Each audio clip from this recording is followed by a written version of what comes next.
On the dawn of February 12, 2008, a man boarded a commercial flight from Beirut to Paris. His Lebanese passport was forged, his glasses purely for disguise, and a meticulously applied mustache completed the transformation.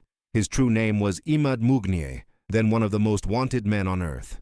For over 25 years, he had been a phantom, a ghost in the shadows, orchestrating some of the most devastating acts of terror the world had ever seen. The hunt for him spanned decades, consuming the best intelligence minds, yet he remained untouchable, a master of disappearance. But even ghosts cast shadows, and sometimes those shadows reveal a path. Before we delve into this extraordinary story, tell us, where are you watching from today? Let us know in the comments below. Now let's step back in time, into the labyrinthine world where this relentless hunt truly began. The aircraft's engines hummed a familiar tune, a constant backdrop for a man whose life was defined by transit and evasion. Imad Mughniyeh, meticulously disguised, peered out the window of his commercial flight from Beirut to Paris on the crisp dawn of February 12, 2008. At 45, he was a living contradiction, an ordinary passenger outwardly, yet in reality, one of the most dangerous and elusive operatives on the planet. His Lebanese passport was a fabrication, the name a temporary alias. Glasses, unnecessary for sight, and a precisely applied mustache completed a transformation he had honed over decades.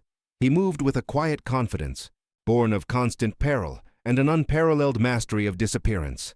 He blended effortlessly into the fabric of ordinary travelers, his presence an artful void. Every action reflected a discipline forged in a lifetime of staying ahead of a relentless hunt. For a quarter century, Mughniyeh had been known within global intelligence circles as the Phantom. His operations consistently brought destruction, but his physical form remained maddeningly out of reach.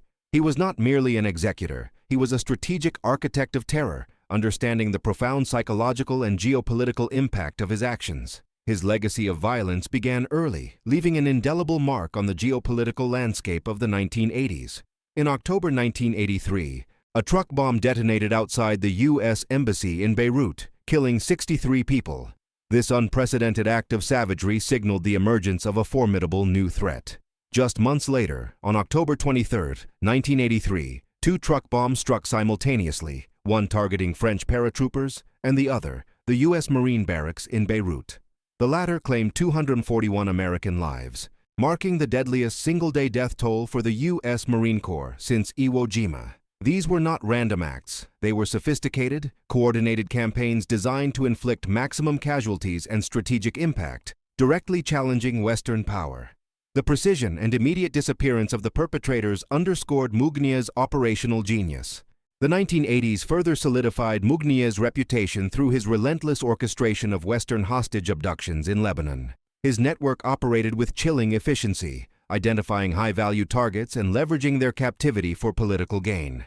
Hostages were held for years, subjected to torment, and used as bargaining chips in complex international negotiations. His system of dead drops and secure channels made tracking these operations almost impossible. His operational reach then stretched across continents. In March 1992, the bombing of the Israeli embassy in Buenos Aires, Argentina, killed 29 people and injured 242, signaling a new global dimension to his activities. 2 years later, in July 1994, the Amia Jewish Community Center in Buenos Aires was bombed, leaving 85 dead and hundreds injured. These attacks, meticulously planned with local operatives, demonstrated Mughniyeh's ability to activate sleeper cells and project power thousands of miles from the Middle East. They proved that no target, however distant or secure, was beyond his reach. Each operation showcased a chilling combination of meticulous planning, deeply embedded intelligence gathering, and Mughniyeh's uncanny ability to vanish, leaving only devastation and unanswered questions. The Israeli intelligence agency, Mossad, had been hunting Mughniyeh since 1985. It was then that Hezbollah operations began exhibiting a professional precision that pointed directly to a highly trained master orchestrator. Mossad's mandate was clear: eliminate Imad Mughniyeh. But achieving this proved to be an almost insurmountable challenge. For decades, Mughniyeh truly lived like a ghost. Few verified photographs existed, frustrating global intelligence efforts. He constantly changed his appearance, altering hair, facial features, and clothing, making him a human chameleon. His operational protocols were legendary. a fortress of discipline built around constant evasion. He never slept in the same place for 2 consecutive nights, a rigid protocol to prevent surveillance from establishing a pattern. Communication occurred through dead drops, encrypted channels, or couriers with no direct knowledge of his identity. He rarely used traceable technology, understanding the digital footprints it left behind. His discretion was so absolute that even within Hezbollah, few knew his exact whereabouts.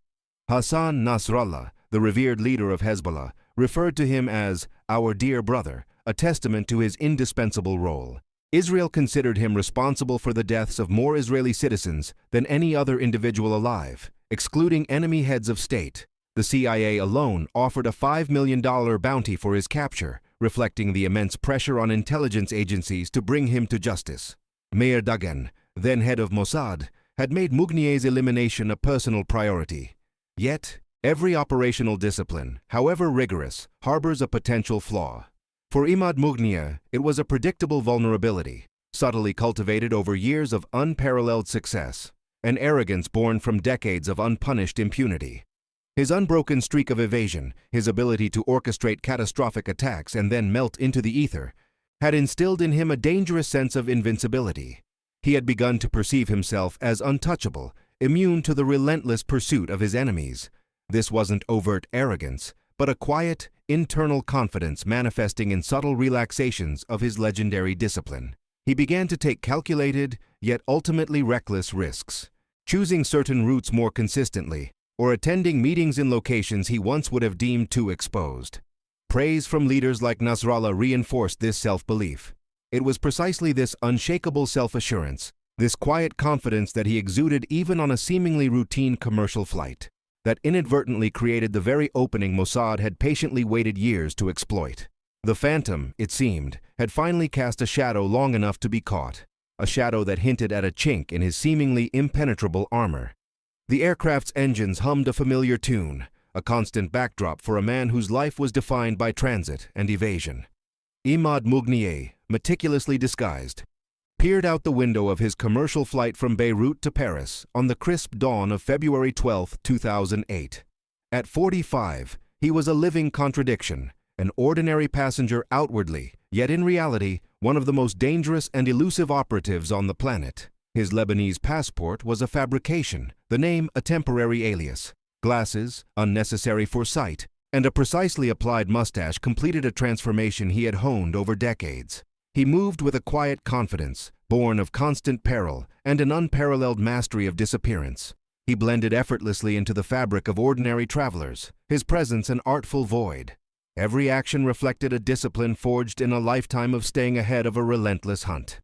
This quiet confidence, however, was also his greatest vulnerability, a subtle arrogance cultivated over years of unpunished success, as previously observed. This was the chink in the armor that Meir Dagan, the then 63-year-old director of Mossad, had been relentlessly probing for years. Dagan, a former Special Forces officer with a reputation for aggressive operational tactics, understood that traditional methods had failed against the Phantom. He knew that technology alone, while crucial, would never be enough to penetrate the deep layers of Mughniyeh's operational security. Against a target of such high value, with such exceptional tradecraft, a different kind of weapon was required: human intelligence. Dagan's strategy was a long game, a testament to patience and an unwavering commitment.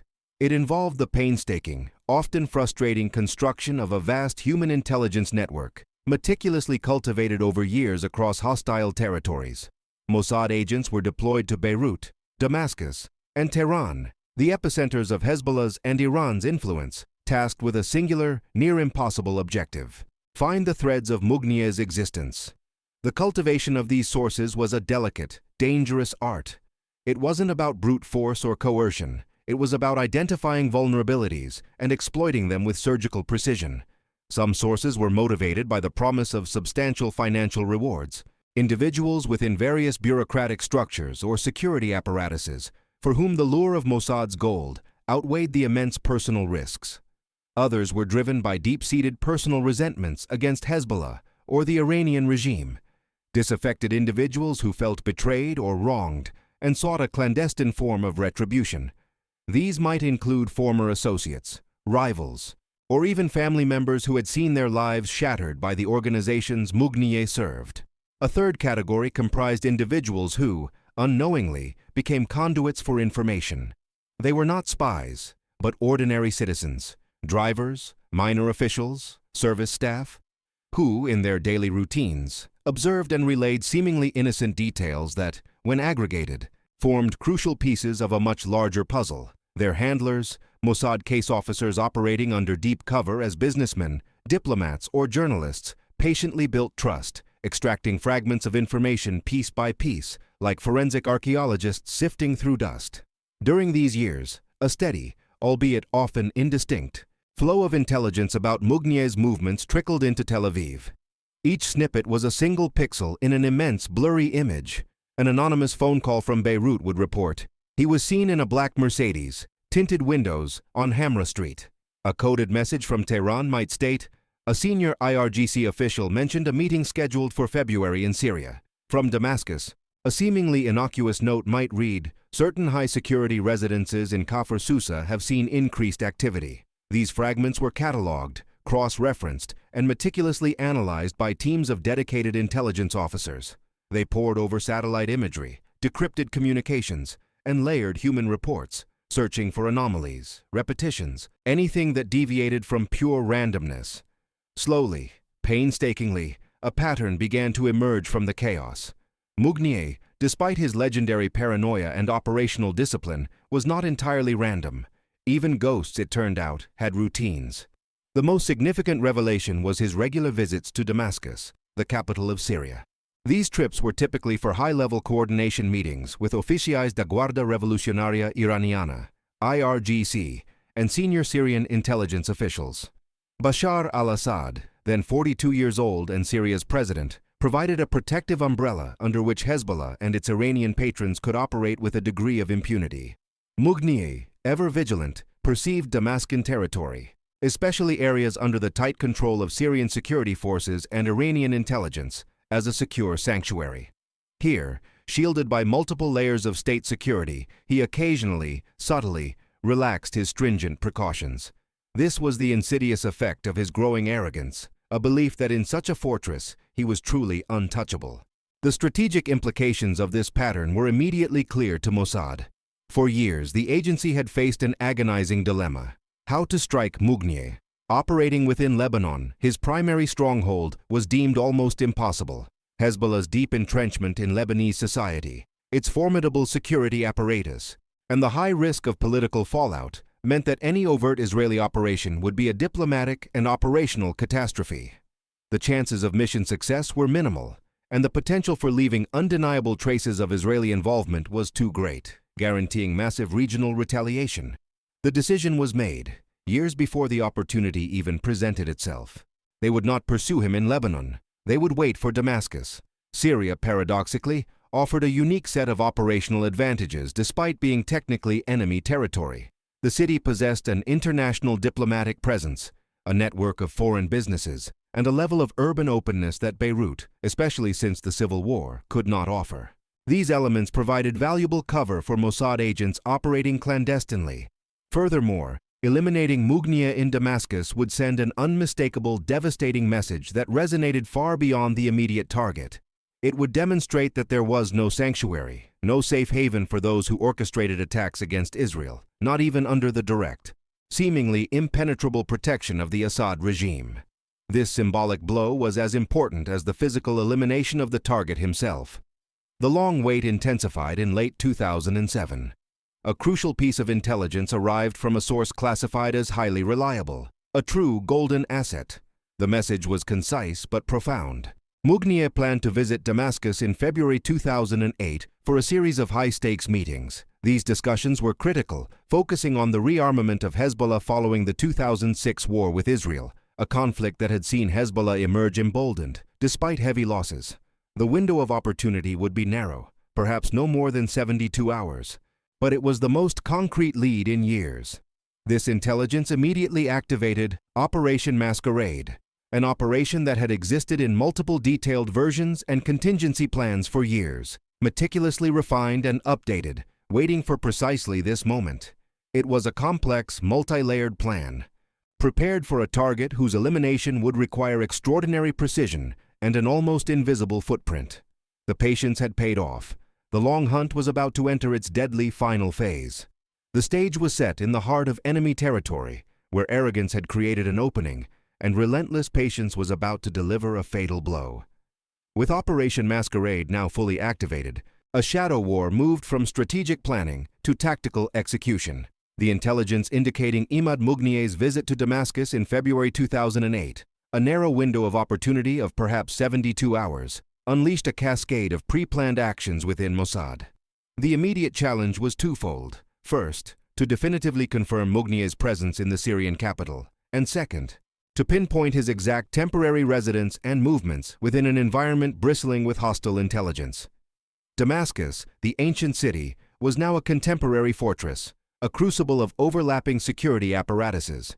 Its streets were under constant surveillance by Syrian intelligence, the regime of Bashar al-Assad maintaining an iron grip. Compounding this, the presence of Iranian Quds Force and Revolutionary Guard elements, tasked with protecting their high-value assets and coordinating activities with Hezbollah, added further layers of scrutiny. Mughniyeh, as an indispensable link in the Iranian-Hezbollah axis, was expected to be cocooned within this protective web. To penetrate this formidable defense, Mossad activated a network of human assets within Syria, some of whom had been dormant for years, specifically cultivated and preserved for an operation of this magnitude. These individuals, operating under deep cover in various civilian roles, were the eyes and ears Mossad desperately needed. Their mission, to confirm the details of Mughniyeh's itinerary. Information began to trickle in, precise and chillingly accurate. Mughniyeh, ever cautious, would fly into Damascus via Tehran, adding a layer of indirect travel. He would not stay in a public hotel, but rather in a fortified residence controlled directly by Iranian intelligence within the Kafr Sousa neighborhood.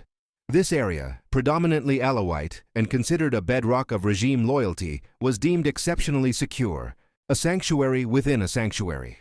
His movements would be protected by a combined detail of Iranian and Syrian security forces, a constant multi-layered shield. The intelligence, however, also highlighted a critical vulnerability. While stationary, Mughniyeh was almost impregnable, but his schedule in Damascus was packed with high-level coordination meetings with oficiais da Guardia Revolucionaria Iraniana and Syrian intelligence. These engagements necessitated movement between various secure locations across the city. It was in these moments of transition, during transit between compounds and meeting sites, that his security protocols, though still rigorous, would be at their most susceptible. This brief exposure, a few minutes of vulnerability on the road, represented the only feasible window for an strike. The Mossad operational team in Tel Aviv faced severe limitations. Executing an elimination on Syrian territory without leaving undeniable evidence of Israeli involvement was paramount. An overt military strike, a missile, a drone, a commando raid, was out of the question. Such an act would not only be a blatant violation of Syrian sovereignty, but would provide undeniable proof, triggering a potentially catastrophic regional retaliation. Anything that could be directly traced to Israeli equipment or methodology had to be discarded. The method chosen had to be deniable, appearing, at least superficially, consistent with the violent internal politics of Syria, or conflicts between rival factions or proxy groups. The solution decided upon was both technically elegant and operationally brutal. A camouflaged improvised explosive device, IED, planted well in advance and detonated remotely at the precise moment. This method offered the deniability Mossad required, as IEDs were common tools in the region's complex internal conflicts. But implementing it presented a new layer of profound complexity. How does one plant an explosive device in a city under massive surveillance, in a target's expected path, without being detected? How could it be ensured that the device would be triggered only when Mughniyeh was in the exact, predetermined kill zone? And perhaps most critically, how would the operatives responsible for the detonation be extracted before the Syrian security apparatus clamped down on all exits, sealing the city like a tomb? Declassified intelligence documents, years after the fact, shed light on the sophisticated technique employed, known internally as urban battlefield preparation. This was not about planting a device days before the operation. Instead, the explosive was integrated into the urban infrastructure weeks or even months in advance. It was a long-term investment, requiring foresight and exceptional patience. One unconfirmed account suggested the device was hidden within the spare tire compartment of a vehicle that was regularly parked on a specific street, a location identified through painstaking pattern analysis of Mughniyeh's past movements as a likely route. Another theory posited the device was embedded within the headrest of a car that would foreseeably be used by Mughniyeh or his security detail during his Damascus visit. The precise details of the device's placement remain classified, but what is certain is that the chosen method demanded extraordinarily detailed reconnaissance. This involved multiple covert visits to the target area by Mossad agents operating under deeply ingrained diplomatic or commercial covers. These agents, moving like ghosts themselves, meticulously mapped out street layouts, traffic patterns, surveillance camera locations, and the precise timing of security patrols. They observed the types of vehicles used by high-ranking officials, the mundane rhythms of daily life that could provide cover, and the specific habits of Mughniyeh's known security details. The planting of the device itself would have required a highly skilled operative or team executing a flawless, almost invisible insertion. It was a race against time, against detection, under the constant threat of exposure. Each trip to the site, each seemingly innocuous observation, each minute spent in proximity to the future kill zone carried immense risk. As February 2008 approached, the intricate web of surveillance and preparation reached its zenith. On one side, Mossad intelligence teams, operating from secure regional listening posts and via human assets, provided real-time monitoring of Mughniyeh's movements. Every verified flight, every confirmed meeting, every observed change in his security detail was immediately relayed. On the other side, the ground operatives in Damascus, the eyes on target, and the trigger men were poised. They were small, highly trained teams, each member with a specific role, operating independently but in perfect synchronization. They had rehearsed every contingency, analyzed every possible outcome, and understood the narrow window of opportunity they would have. The night of February 12, 2008, loomed large. The chessboard was set, the pieces were in place, and an invisible, deadly game was about to begin in the heart of Damascus. The waiting was over. The moment of truth, years in the making, was at hand. The intricate web of surveillance and preparation had reached its critical point, poised for the culmination of years of relentless pursuit. The chessboard was set, the pieces in place. The waiting was over. The moment of truth, years in the making, was at hand. On the night of February 12, 2008, Imad Mughniyeh attended an Iranian diplomatic reception in Damascus. He appeared confident, even relaxed, a demeanor born of recent success. He had just concluded crucial agreements for the transfer of advanced weaponry to Hezbollah, a strategic victory following the 2006 war with Israel. Shielded by what he perceived as the impenetrable protection of Syrian and Iranian security, Mughniyeh felt secure, a feeling exacerbated by his long history of impunity. As the reception concluded, around 10:50 p.m., Mughniyeh was escorted by his security detail, a mixed team of Mughniyeh's security guards and Iranian Revolutionary Guard Corps officers. The security presence was formidable, reflecting his vital status. They led him to a silver Mitsubishi Pajero, a common vehicle for high-ranking officials, parked discreetly outside. The car began to move, turning onto Al-Kfur Street, heading towards his temporary, Iranian-controlled residence in the Kafr Sousa district. Unbeknownst to Mughniyeh and his entourage, less than 300 meters away, an agente du Mossad lay concealed. Through night vision binoculars, the operative tracked the Mitsubishi's progress, its silhouette moving slowly through the muted urban landscape.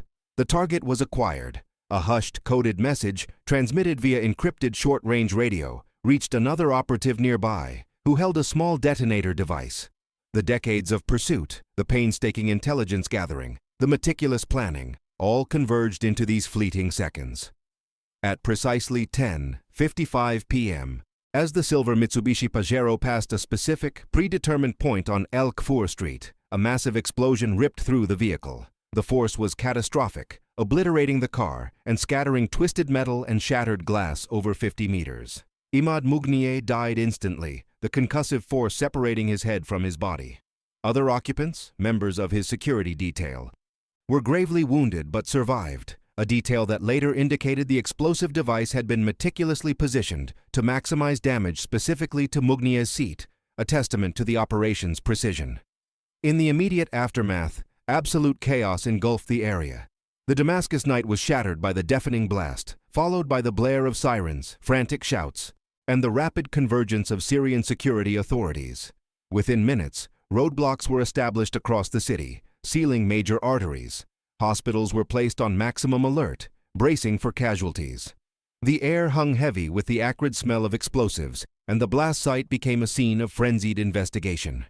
Crucially for Mossad, a critical window of confusion, approximately 8 to 12 minutes, opened before Syrian authorities could fully process the event and implement comprehensive lockdown protocols for borders and airports. This was the escape window for the agents du Mossad. Intelligence reports suggest at least 5 Mossad agents were in Damascus, operating under various diplomatic and commercial covers. 2 of them, merging into the normal flow of night traffic, exited Syria within hours via the Lebanese border. Another 2, exploiting the brief delay in air traffic control restrictions, boarded commercial flights to European destinations before total airspace control was enforced. A 5th agent, responsible for the long-term surveillance that identified Mughniyeh's patterns, had already left the country days prior, his role complete. Their extraction was executed with the same flawless precision as the strike itself. The political repercussions were swift and profound. Syrian authorities initially responded with confusion, treating the explosion as a potential internal insurgent attack. Only upon confirming Mughniyeh's identity did the true magnitude of the event become clear, leading to deep embarrassment for Bashar al-Assad's regime. Hassan Nasrallah, the 47-year-old leader of Hezbollah, addressed the public days later. Visibly shaken, tears in his eyes, he confirmed the death of one of the great martyrs and swore vengeance, declaring open war against Israel everywhere in the world. The Assad regime, caught between public outrage and strategic prudence, issued vague condemnations of a terrorist act, carefully avoiding direct accusation of Israel. This calculated ambiguity allowed the regime to save face while sidestepping a direct military confrontation for which it was unprepared. Israel, for its part, never officially assumed responsibility for Mughniyeh's death. Mir Dagan, then head of Mossad, when questioned about the operation years after his retirement, simply smiled and stated that the world is a safer place without Imad Mughniyeh. Other high-ranking Israeli officials offered similarly vague comments about consequences for those who shed Israeli blood, but no direct confirmation was ever provided. This strategic ambiguity served multiple purposes. It allowed Israel to reap the benefits of eliminating a high-value enemy without the full diplomatic repercussions of admitting a massive violation of Syrian sovereignty. Paradoxically, this official denial made the message even more chilling. If Israel could execute such a precision strike without claiming credit, what other targets were within its silent reach? The operation had a profound, long-term impact on regional power dynamics. Mughniyeh's death had a devastating effect on Hezbollah, not only because he was operationally brilliant and virtually irreplaceable, but because his elimination demonstrated that even the most cautious, disciplined and paranoid targets could be reached. It led to temporary disorganization within Hezbollah's ranks, forcing massive changes in operational security. Without its most creative and unpredictable commander, Hezbollah's sophisticated operational capability, particularly in international terror attacks, was severely weakened. The organization, while still potent, became more predictable, shifting its focus more towards conventional military capabilities and less on the intricate, covert intelligence operations that defined Mughniyeh's era. This outcome was a testament to Mossad's broader, directed focus strategy, aiming to dismantle networks by instilling fear and distrust. The Syrian investigation quickly became politically sensitive. Admitting Mossad operated freely in Damascus was an intolerable embarrassment. The official narrative settled around vague, terrorist elements, a fiction allowing the regime to avoid direct confrontation. Hezbollah, true to Nasrallah's vow, promised massive retaliation, activating international cells.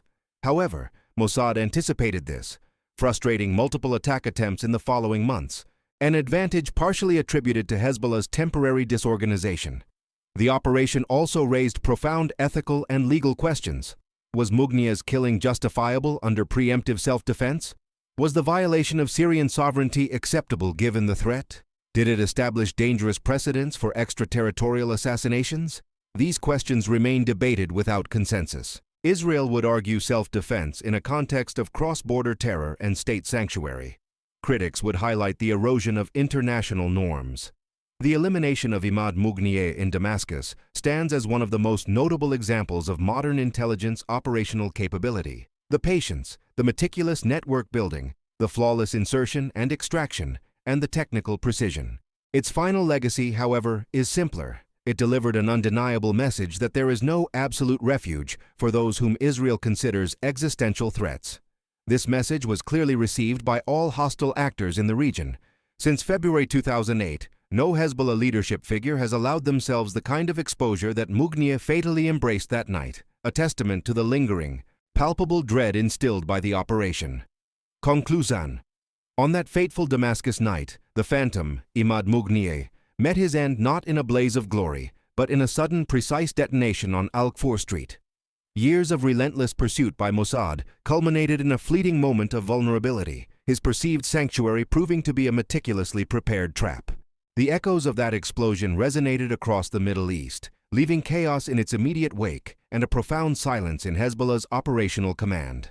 This narrative of a ghost finally caught underscores the unforgiving nature of the shadows in which nations and proxies contend. It illustrates that even the most elusive figures, cloaked in decades of operational discipline and protected by layers of hostile states, can eventually be reached.